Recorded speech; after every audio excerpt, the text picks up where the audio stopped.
All right. Hi, everybody. This is Ted Schwitzner at the CARLI office. Today we will be taking a look at the configuration form and configuration documentation that we've sent out to everyone. And to help you answer some of your questions that have been coming in, as well as some questions that we've identified that are curious to us as well. And so we'd like to get started by proceeding with talk about, well, first a quick update of where we are as of noon this afternoon, September 5th. And that we'll have, the great news is that we have all 91 libraries have received their configuration forms. And also that 87 libraries have had their data extracted from Voyager and sent to Ex Libris. That's a great number. We're really doing well. We're really on track. And so we have to, again, thank you all for being so prompt in your responses, to send us your information and to answer our questions that we have for you as we go. So again, thank you. Also want to thank you for being responsive with questions into support. As of noon this afternoon, we had received 35 configuration-related questions, and we expect to hear more from you. Please do continue sending those questions to support@carli.illinois.edu, and we will get back to you. We want to make sure that, and you've heard this message before as well, but if you'll need any assistance meeting the September 18th deadline, please do reach out to us. Let us know what kind of assistance you need so that we can work with you to get your configuration forms into shape that will set up your Alma environments the way you need them to be as you get started.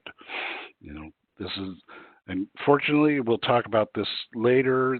Perfection is not the objective. It's getting things started, creating the best starting point for your use of Alma is the objective.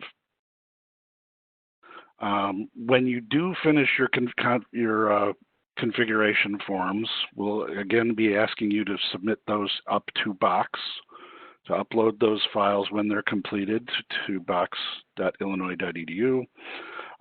And we will also need you to send confirmation messages to support as well that says you believe that you are done.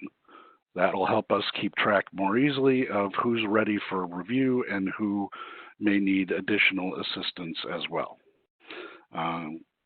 See, it's too easy to see things coming and going in Box and not be sure what people have actually done or haven't. So please do continue to communicate with us. So with that big picture stuff out of the way, let me dive into the Alma and Primo webpage on the CARLI website, where our top item right now is the new configuration documentation. We know a lot of you have already taken a look at some of this. If you haven't yet, please do jump in. We know there's a lot to read, there's a lot to review, but first and foremost, we think that a lot of your questions could be answered by reading the configuration form guide that is here and the videos that are present as well.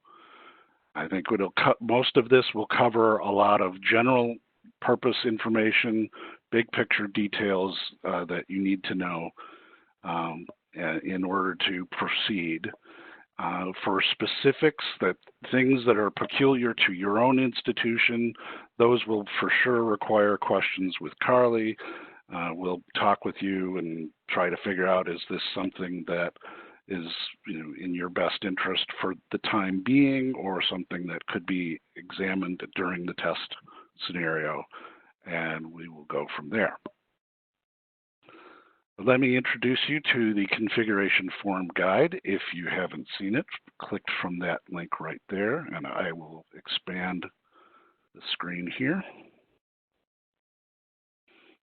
and configuration form guide is actually an ex libris document that CARLI staff have gone through and annotated with the details that are necessary for you to answer in order to have a finished configuration form.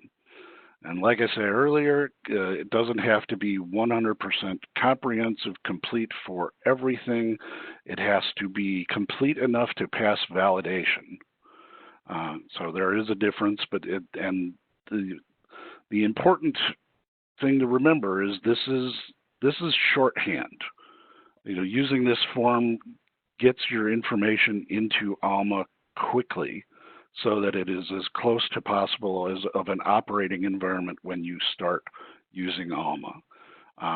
It's as an alternative to setting up all of these settings manually one at a time in Alma, which could take a while. But at the same time, you will be doing a lot of those kinds of changes after you get the test environment. And so there are some things where we advise you to wait to make a decision and work on these values or settings in Alma when you can change them, test them, and see their outcomes, rather than set them up now, try to guess at what the right thing to do is, and then try to remember what you did 6 weeks later. So in the document, you'll see, and it's 114 pages. You won't want to print this unless you really don't like trees, I guess. But you'll see the instructions that are provided and the documentation are most of that written by ex libris staff. Where possible, we have added CARLI required values, and that will normally be highlighted in red. And these required values are things that you should absolutely set according to what we're advising. Do not make changes from those values.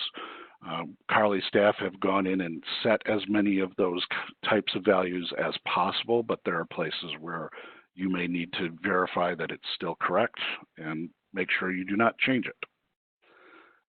Recommended values, which we've highlighted those recommendations in blue, those are suggestions that we think, based on what we've seen in our trainings and certification training and other experience with the Vanguards, that these are good options to select for getting started right now. It may be that we come to a different conclusion later on, but these are values that we want everybody to start with, so it's easier to troubleshoot and understand what choices have been made. And third, there's the iShare library choice. These are the values that it is up to you to select. We have identified the places basically where we have established things that pretty much you have to answer those questions, and there are places where you do not necessarily have to answer a question. We will encounter those during validation for sure. So taking a deeper dive into the document, want to advise, and some of this may be a repeat of what you heard last week, but we've advised an order of operations, so to speak, in going through the configuration document. And we advise you to start with the General tab, and then the Printers tab, Fulfillment tab, Libraries, Circ Desk, Locations, Users, etc. The form does all of these objects in the Excel file are not necessarily in that order, so you need to pay attention where you are, but you do need to realize that when you're working in this particular order, each tab that follows typically has something in the previous tabs that you will have filled out that's going to populate into that form. So many of these forms build on one another in one type of data or more. So they have to be filled out in advance. Do you necessarily have to fill out them completely in advance? Not all the way, but where there are required values, you do have to establish those.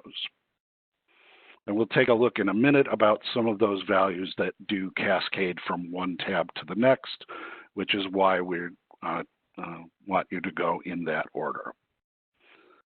I'm going to jump down now to another section where we talk about, just to demonstrate some of our required and recommended values.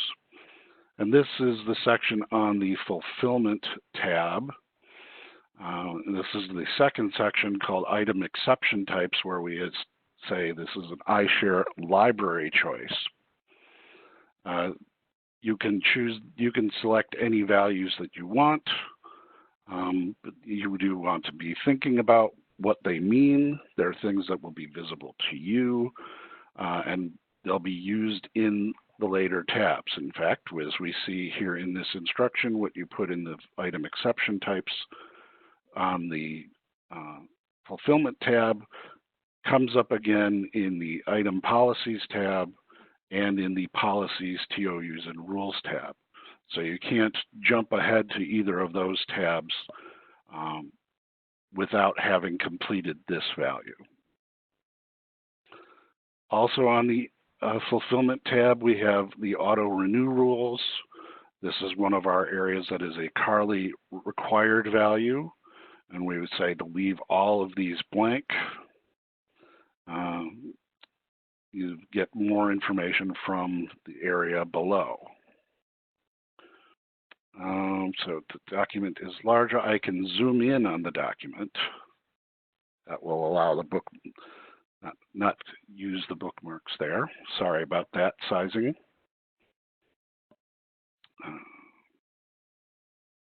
Let me go in through and find another area where we talk about recommended values.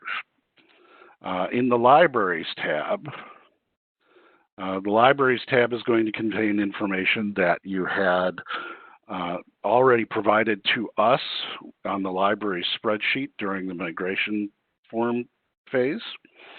So these are values that you've already created, but then there are also settings for options for creating campuses, which you'll be able to read about here. And Debbie talked about whether libraries needed campuses last week. If there's IP match criteria that you didn't provide to us before, you would be able to fill that in here. The Libraries tab also includes your hours that you provided on the library spreadsheet. And you'll see that formatted a little bit differently than the way you provided to us. It's sort of an example of how we saved you some effort in getting that data in here.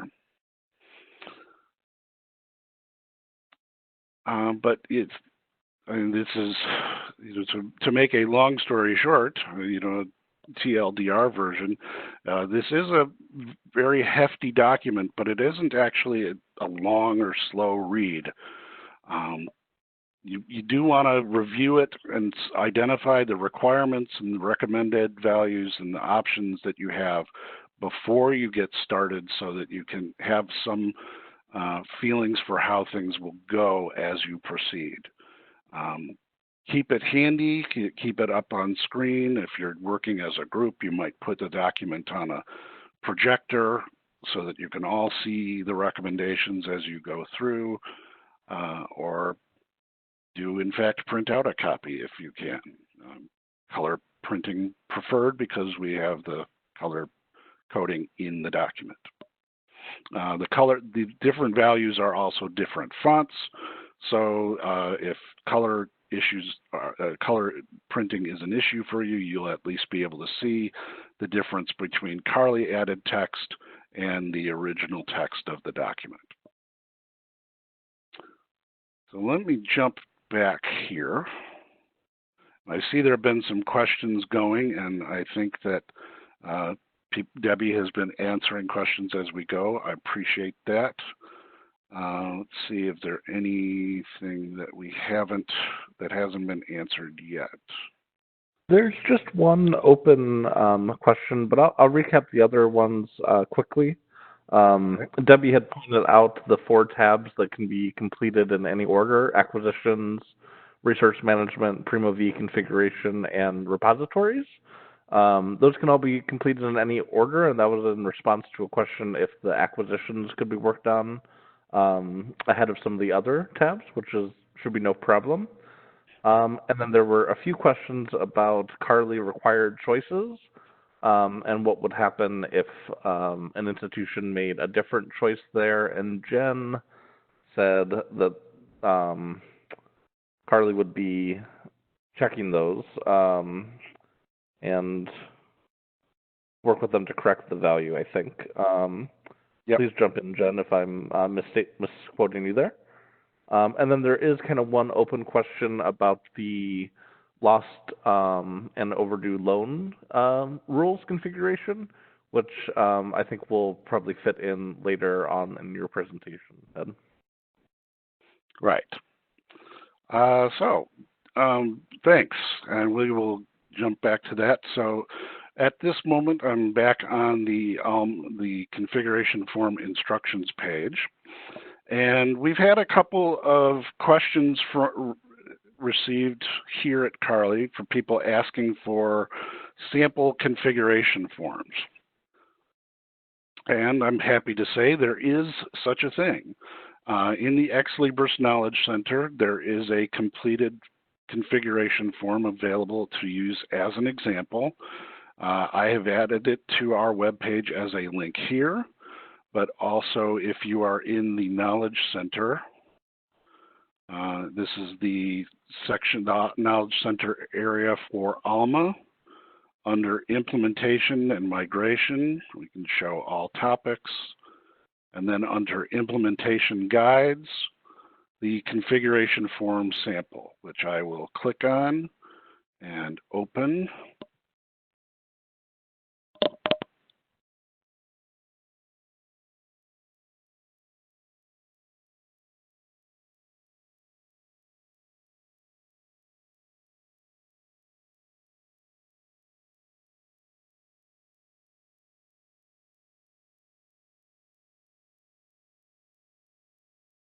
And here it is opening up right now.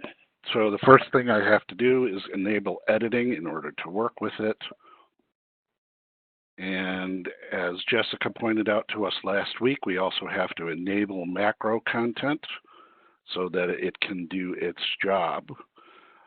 This sample document, this sample configuration form includes more tabs than the CARLI configuration forms do. Do not worry about that. Don't worry that you're seeing something that isn't showing up in your form. This is mainly to help you see what a completed form looks like, and I'm going to go through a couple examples here today that demonstrate sort of the processes that are involved, the macros that are used in this application. So here we have, this is our fulfillment tab, but we actually ask you to start on the general tab, which is all the way back here, the very rightmost green tab. And this has a lot of values that are either yes, no, true, false, or you're identifying a prefix or a code value of some kind. Many of these tabs are configured as drop-down, or many of these values are configured as drop-downs for you to select, not necessarily type in every place. You can begin typing in some values, but in general, watch for this little arrow to be on the side. Let me zoom in to see if it's more visible that way. You can probably see the little arrow on the side of each cell that tells you you have a set of drop-down values. So for this brief level on resource management, our recommendation is 1. I would set that accordingly. If I need to choose my OCLC match profile here. And this is just me being, sort of a completist and filling these examples. I'm changing these values as I go to demonstrate how to do it. You'll actually see what our recommendations are in the actual configuration document. So we say to go from general to printers after that. Now here's the printers form, which is another area that we've gotten a number of questions on. And so we need to, it's worth taking some time to talk a little bit about what you're doing here with printers. What you're actually, what you've heard from us already is that Alma is a cloud product that doesn't really understand or doesn't connect to printers. It doesn't print to a laser printer or a receipt printer the way that Voyager did, because it's a cloud application. All it is able to do is, the only thing it knows about a printer really is whatever the browser would know about a printer. So in order to have controlled printing, Alma can send print information to a printer via email. And what you're actually doing on this page is defining print queues. You're directing print information, whether it's a full page or a receipt or whatever, to a logical sort of virtual machine in the cloud that then collects what you're printing and then sends it off to a certain location using an email address. So what you'll do on this form is really identify the sort of places that you think you will need to be printing stuff. Maybe you'll have one printer that's sort of the master, everything gets printed there, reports kind of place, but you might also have circ desk printers or label printers or receipt printers.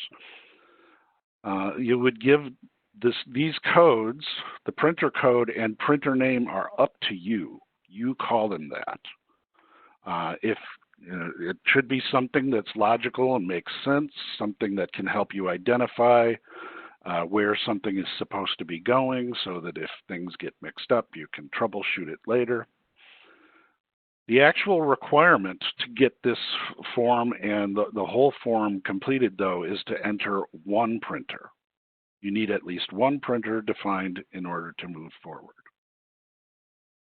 So that brings us to, the email address. What you enter as an email address could be anything you want right now. Eventually, you'll get from your IT people the address that lives on a specific printer. If it's the laser printer sitting on your desk, or the one sitting in, the shared printer that's sitting next to the photocopier. Or maybe it could be a print queue that's part of your print management system. Whatever that is, you'll get that information from IT eventually. And then you can enter, if you get that information before the configuration form is due, definitely feel free to add it to this spreadsheet. If you don't get it before then, don't worry. You will have the ability to enter and create printers and update the printer email address in Alma once you get your environment. So again, the point is to get you started. As an example here, if you wanted to create more than one printer and begin to experiment as you get your environment, as where different places would go. You could assign different printers to different staff members in your library, and then they would later associate those with different locations or working locations. So spot's holding up for a second. Two questions. First one I see is, in order for a receipt printer to work with Alma, it has to be network enabled. Well, Yes and no. There are multiple ways for a receipt printer to work with Alma. If it is network enabled and it does have the ability to have an email address, then it will work using this page right here. If it doesn't have an email address, but it's network enabled, you would ask your IT people to create a email address and a server queue, a print server queue to receive the input for it.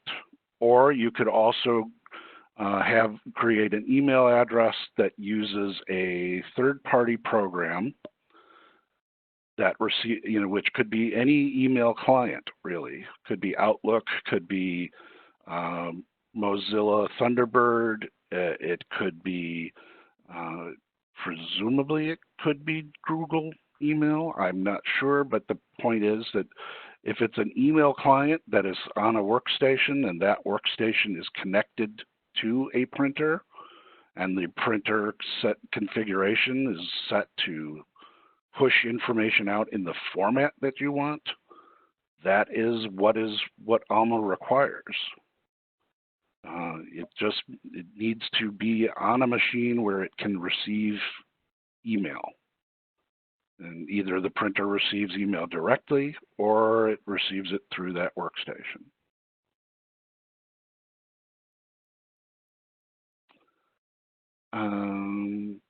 See, and Cynthia asked if the university printers are all networked, so you can send a document to print and you can print it anywhere, then we would only have one printer in this document, right? That's a good question. I might defer that one to Ben. I mean, if you're talking about a print management environment where you go up to a printer and say who you are and what printer that what you're waiting for, what job you're waiting for, and then it comes out, that might be the case. Yeah. In response to Cynthia's question, what you were saying just a moment ago, Ted, about having either a printer that could, process an email and print it directly, or a workstation that could print, that would be connected to a printer, is kind of what I'm thinking there. We don't see institutions using these kind of other print services where you would print it elsewhere. Looking at this list here, just as an example, typically you would be printing at a circulation desk or maybe a acquisitions department. These aren't really for printing articles or things that patrons would be browsing or utilizing in the library or anything like that.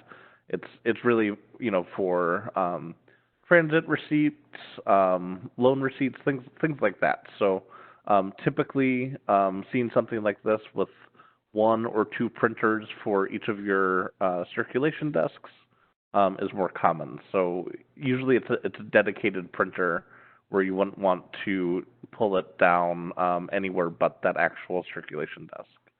If that makes it a bit more clear. Right. Thank you, Ben. So hopefully that does help Cynthia. You can chime in if that does. Lori Sauer asked of the Vanguard libraries who might chime in on whether they've tested printing to the G Suite through Google email. And so if folks could chime in on that, that'd be great. Martin Kong asked about printer code and printer name, up to us. What about the organizational unit code? Debbie answered that, and the organizational unit code is a drop-down, and I'll click that drop-down right here, and that drop-down, that information is coming from the Libraries tab. So here for this example, the libraries are Main, Sci, Music, Law, and Grad. Back to the Printers tab. If I click the drop-down, I see Main, Sci, Music, Law, and Grad. Those are my options to choose for this. If I have multiple printers, I can establish multiple printers for each uh, organizational unit, or I could establish the same printer for the multiples, but you'll probably have one for each, at least one for each different unit.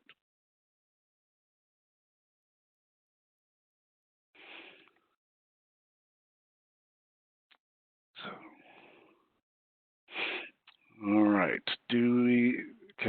We've got a couple of questions about label printers. Label printing does work differently. We don't have a lot of information about that right now. Many Alma universities, Alma libraries use a third-party printing application that was developed by Boston College. Ben, would you be able to, or you or your colleagues be able to address a little bit more about how folks do label printing?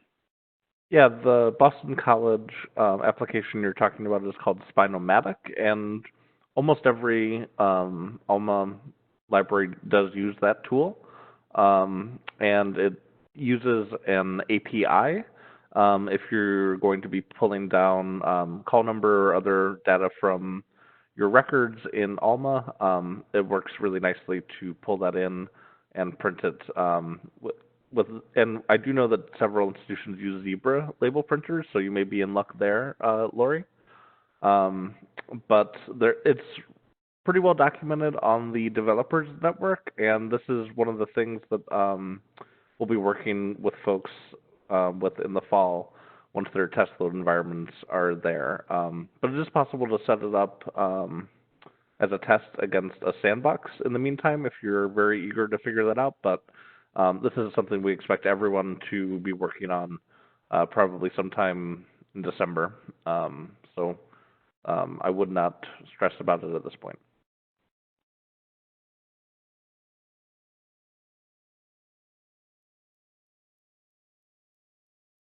All right, thank you.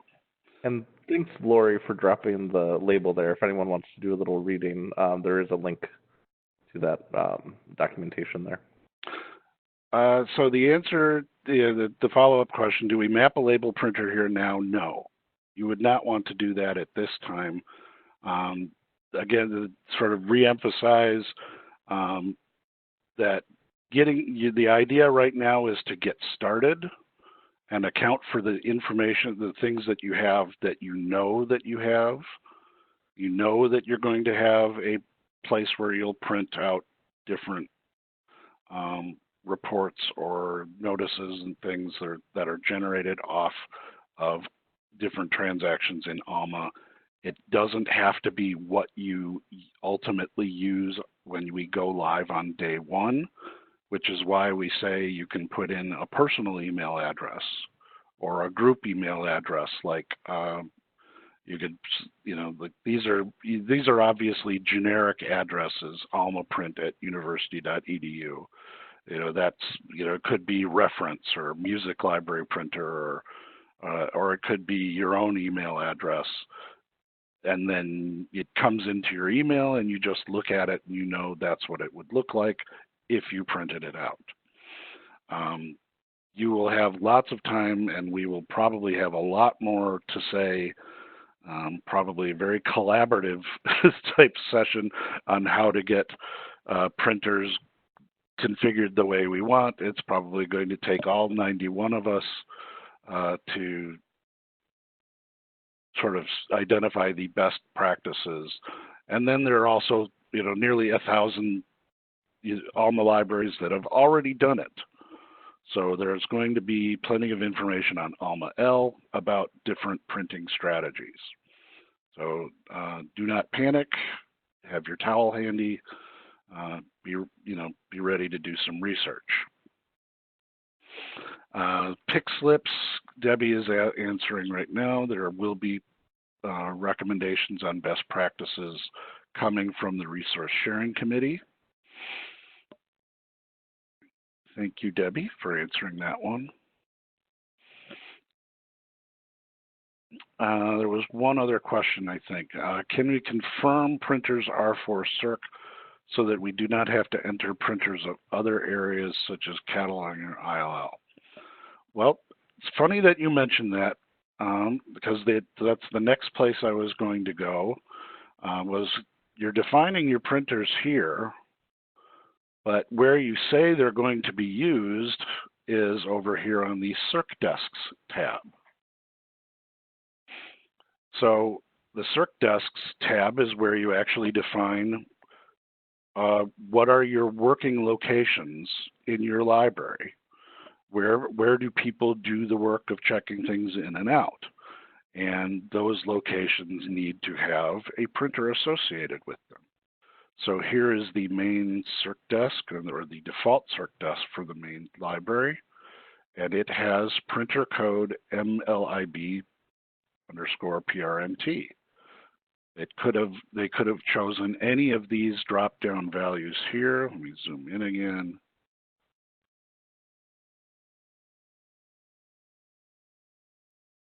But this is the printer that's chosen for this circulation desk. Then there's another circulation desk in Building 9, which uses the Building 9 printer. If you created an ILL Circ Desk location, which is not necessarily something you might do, there are use cases for doing that, but it's not actually a requirement to set up that way. But if you did have a separate ILL desk and you wanted a separate ILL printer, you would create that ILL printer here, associate it with the correct library, and then associate it with the correct circulation desk on this tab. Now here, this is a sort of digression. Here's a funny thing about these forms that you'll have to watch out for. Sometimes when you drop them down, it's in this really long list of empty space. So you have to remember to scroll all the way back up to see the actual selections that are available. Again, if you see nothing, don't panic. Just look at the scroll bar, move back up, find the options that you want to choose, and select them.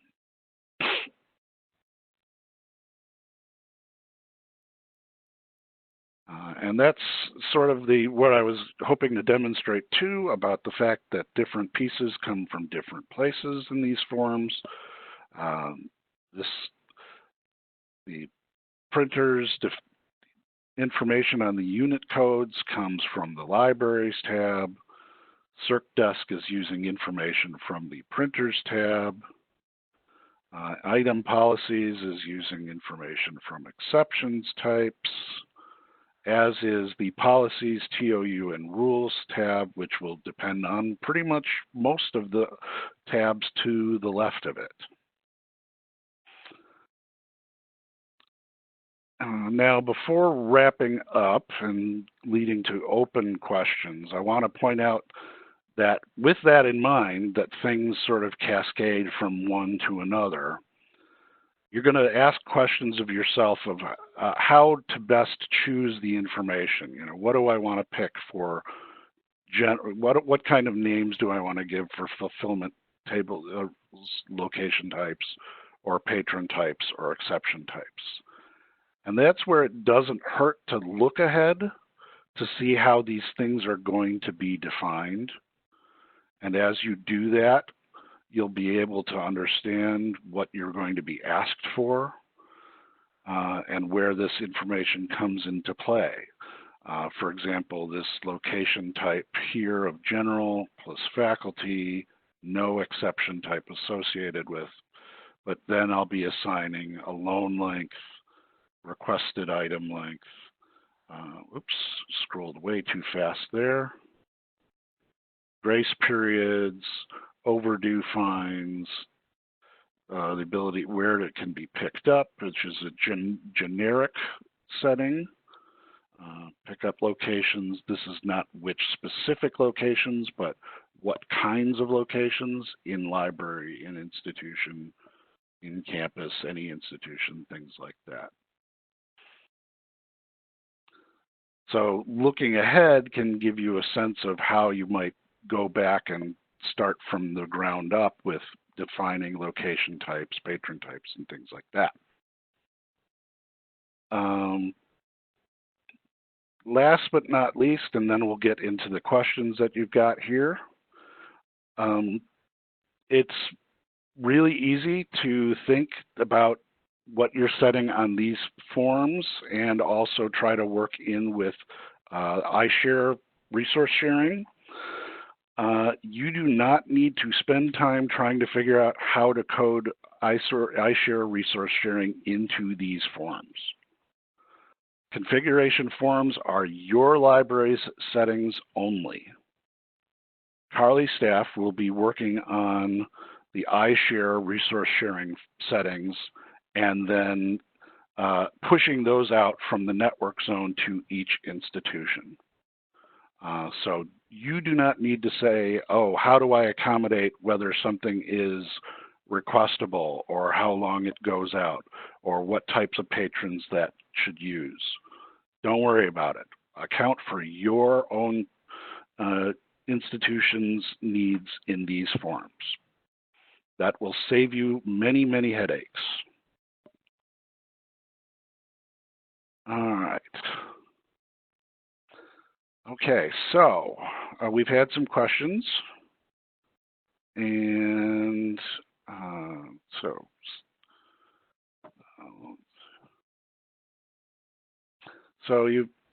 going back, Becky has one more question about printers. So if you have two workstations and two printers at the same desk, circulation desk, it won't be possible to use both printers, correct?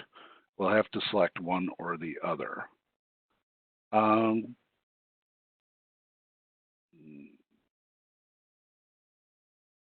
That's a good question, probably one that Ex Libris folks know more about. But it won't matter if the printers are actually attached to those workstations. It'd be more likely that you would probably switch to having a single networked printer at the circ desk that then receives email and then prints out, and then you can give stuff to things. Yeah, for multiple workstations or different computers at a single circulation desk, that's a fairly normal situation. Even some very large institutions like Northwestern, not a member of iShare, but someone that some members of CARLI did visit earlier this year, in their main library, they really only have one circulation desk defined, even though folks are able to check out on multiple floors, because they find that the hold shelf and all the rerouting was really only happening in one location. So you don't need a different printer for each different computer you're using. You just kind of want to think about it as a centralized point of service where you would be sending out your slips. So you might not need to create as many circulation desks as you think. I would try to think of them as service points rather than individual computers or places where your staff would be logged on to Alma circulating for you. And Debbie made a really great point about just using a email address that your circulation staff can access easily for testing. Anything else you want to say about that, Debbie? So the question was, could you say that again? I was reading Ted's chat. That's okay. So you said if you didn't have an email address that was set up with a printer at this time, you can enter a staff's email address for a printer, in quotes, on the config form just for testing workflows in Alma. And you can sort of imagine and see the results of different work in Alma triggering these emails before you have a printer ready to go. That's something that, am I correct that you told us was possible, Ben? Yes, absolutely. And folks do that all the time. We do it while troubleshooting ourselves regularly as well. because what's often used for the printers, from what I'm understanding, and feel free to add in anybody, but the printers are used for similar things that Voyager is as well. So like printing a patron's list of checked out items from the circulation desk, if the patron wants a due date slip, if you're sending print overdue notices or print lost item notices. So the printer's still doing those kind of paper generation tasks similar to what Voyager is doing. And so the difference is that instead of just sending them directly to the printer through the network cable, it sends it to the printer through email. And so if you don't have an email address for a printer at this time, it is okay to enter a staff member or a generic library account email address, and those notices that you generate in the test period will go straight to that account. A lot of them, since it's test phase 2, won't be things you actually need to use paper for, so you can just take a look at the format of the notice, print it if you want, but they're not something you'll actually need to be printing to give to a patron during the test phase. There's a couple questions there about item exception types. So how do you know when you might want to use them? And I was trying to work on a video to explain that, and I realized as I was working on that, each library is a little bit different. But the way I've been thinking about when you might use an item type exception generally is if you have locations that have a lot of different item types in them. So as you've heard, Alma does circulation based on location first, so patron group borrowing materials from a location. So if you have locations that have a lot of mixed item types, so for example, if you have a media location and that media location contains your DVDs and your CDs, but CDs and DVDs circulate for different policies and your library wants to keep those policies different, you would be setting policies, TOU, and rules based on the patron type and location, but then if you want to be able to get more granularity based on the item type, that's when those item exceptions come in. So it's a way to get more distinction within locations that have multiple item types in them. Sometimes you might not need many exceptions if you're a library where your locations are pretty distinct. Like we have some libraries where they have a DVD shelf and a CD shelf and a microfilm shelf. But we have some others where, like their main stacks, they have their media and their books are all integrated in their main stacks location. So they would set up their main stacks for the most common item type and policy, so they'd set it up for books, but then they would want an item type exception to apply to that location as well to say these things that are in here that have this item type have different policies. If you'd like to talk to us at your library, if you'd like to talk to us at your library about how your library is set up, we'd be happy to have those questions, and we've had some come in to support with that. Yeah. The other thing to add about exception types, or another example that maybe illustrates their difference, and one is this example form shows exception types of no loan and laptop. I think it's more probable that you'll have a location type that covers non-circulating items, because you'll probably have multiple locations that have things that are never circulated and never requestable or what have you. But you might have, the oddball item, a laptop or other kinds of equipment that, if say, behaves differently than the standard type of material in a given location. It might loan for longer or shorter periods. But another really good example of an exception type would be in terms of requestability. That, say your general you might allow your students, your patrons, to place call slips on materials in your that are on the shelf. But there are some things in some of those areas that are not requestable. So you might have a non-requestable exception type that would be applied to those particular types of items, and those exceptions would be created later. Or you might do the opposite. You might say everything is non-requestable except for this group of items over here, and then those would have an exception type applied that way. Jumping from that, where do you put in the exceptions That's on the Policies, TOUs, and Rules tab.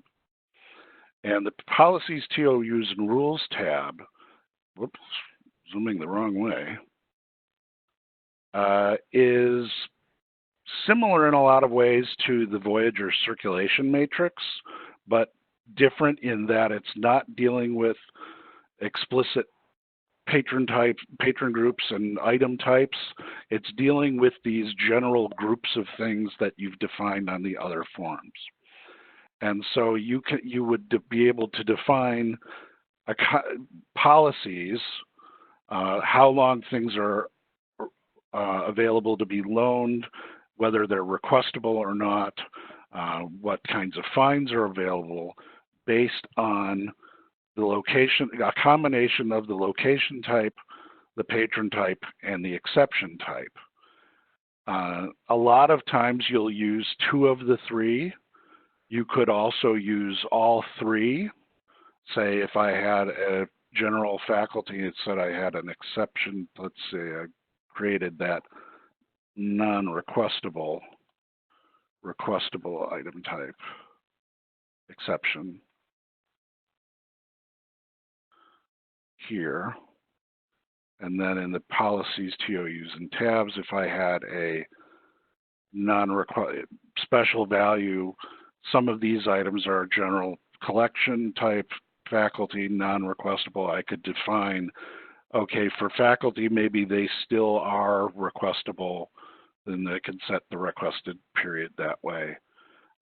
Or maybe it's 0 for everybody. I could also choose to say anything with the non-requestable exception type and not even worry about matching it up with any other location types or patron types and set the policies uniformly for everything that has this specific item exception. But on this tab, you can select to set policies according to 1 of the 3, 2 of the 3, or all 3 types of information. Yeah, if you'll take a look at page 52 in the guide, that's really helpful to help explain what Ted's illustrating here with setting it by 1, 2, or 3 of the settings. The order that the settings are in the configuration form does not matter. When they're brought into Alma, page 52 shows the order in which they will be applied. So when you're doing a circulation transaction, Alma will start at the top of the list and work its way down. And when it finds the first rule in that list that matches the patron and the item transaction, it will use that rule. So page 52 is a good one to look at. Also from the CARLI Primo VE page, where I updated to recommend watching Ex Libris's video on filling out the Policies, TOU, and Rules tab. They did a really good job of explaining how to put in those exceptions. So your spreadsheet will have, if you did 5 location types and 5 patron types, all of your spreadsheets will start with 25 rows where you're pairing each location type to each patron type. And that's what you'll have there. That's explained in the guide on, let me get the right page for you all. Let's see, that is explained in the guide on page 43. So if you'll take a look at page 43, it explains you'll have those 25 rules, first pairing each location type to each patron type, and then you'll put the exception rows below that. And then that page 52 shows how, depending on how thorough you filled in columns A, B, and C, and by thorough I mean what is needed. So you'll see the order in which the rules would be applied. Thank you. So I hope that covers what folks are looking for about exception type. Yeah, and with the example that Ted gave too about how you have some material you allow your patrons to request and some that you may not. The way you name that exception will vary based on how it is at your library. So with the example Ted gave, maybe the things that are shelved in your general stacks that you don't allow patrons to request, and this is your own patrons requesting for local pickup, either at your institution or at another iShare library. Maybe it's only the oversized materials that meet that description, and you've distinguished those oversized materials using an item type. Some libraries have done that, some have not. In that case, you might set up an item type exception that you just call oversize, because it only refers to that one item type. But with the example Ted gave too, if you know you have multiple item types or item types that are set up, you can give it a broader name such as non-requestable, and then you can apply it differently in different locations. So perhaps you know the non-requestable item types in your general location refer to those oversized materials, but the non-requestable item types in your media location, maybe that's just your film strips. So you can use that same item type exception, but you can apply it to different policies based on the patron group or the location, and then what that means. So if you've got any questions about it, we'd be happy to talk with you all since your institutions are different. So are we still only talking about locations and not item types? I'm not exactly sure how to answer that, and just that they all work together. Well, yeah, we are still talking about locations. We're not talking about item types at all yet. Except in the exceptions. We're talking about item type exceptions. When you get your Alma environments, you will actually have additional options available for configuring these terms of use and rules. And those include options to, to be even more granular than this approach. This is sort of the put things into buckets and work with things at the macro level.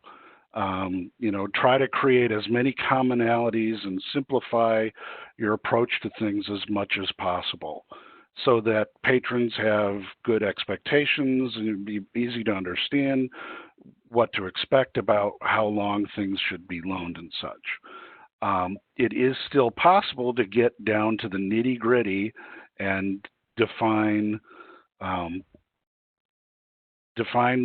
policies and rules that look at a very specific location and a very specific patron group, and even a very specific material type. There's a list of, I don't want to, like 100 different possible material types.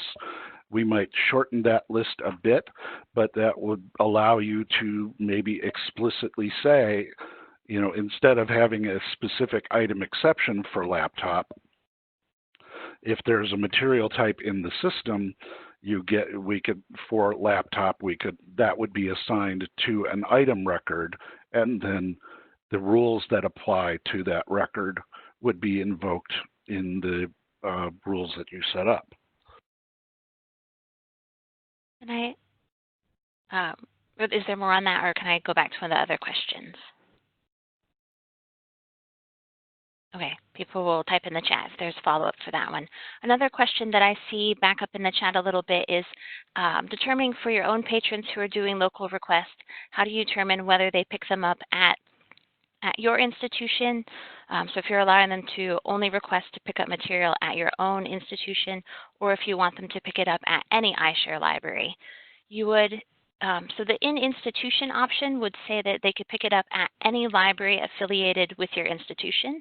So by that I mean some of your Alma institutions only have one library assigned. You set that up on the migration form.